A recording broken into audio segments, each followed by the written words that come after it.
In prayer this morning, I had a sense to pray for all of you on the eastern side of South Dakota, as well as all Catholics throughout the world and all people, having recently received the disheartening news of Cardinal McCarrick. Not just disheartening, but disgusting, saddening, discouraging, sinful behaviors. It's really hurtful. And as a bishop, I just had a strong sense in my heart to offer apology to any and all who've been harmed by clergy sexual abuse, let alone abuse of anybody. Abuse has a tremendous impact on our life, and I've been so privileged to be able to work with survivors of clergy sexual abuse. They have taught me much, and we as a church must be very diligent about tending to those who are in need. You, like me, might be wondering, well, how does this happen? And how does it happen with leaders in our church? It's also perplexing. Well, what we have to remember is in the church, there's a human dimension of the church and a spiritual dimension. The human part is, as all human beings, we have various weaknesses and brokenness, and at times we can give in to those things, and sometimes grievous choices are made. That's the human part of the church. But there's another part of the church, that's the beautiful, the holy part of the church. It's the divine aspect, the spiritual part. It's God himself in and through the church. In a particular way, we see God in the sacraments and how he blesses us with grace.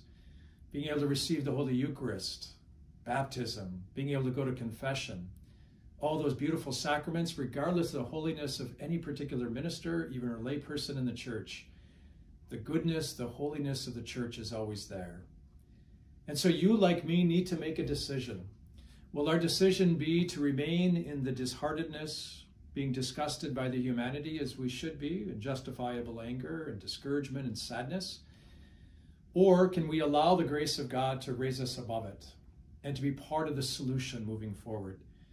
To do all that we reasonably can to ensure safe environments, to help especially victims and those who've been affected so grievously, to help bring about change and reform within our own beloved Catholic Church, but always keeping our eyes on the Lord. That's the decision that I needed to make about 4 years ago.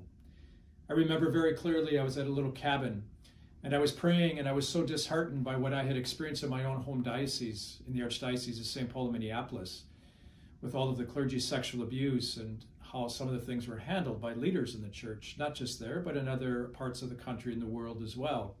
And I remember being very discouraged, very saddened, and the Lord saying to me, you can remain in your sadness or you can choose hope in me, that I will bring great things even out of this sinfulness and brokenness. And I said, I want the gift of hope, Lord. That was a change in my life and a change in my heart, which I'm so thankful to God.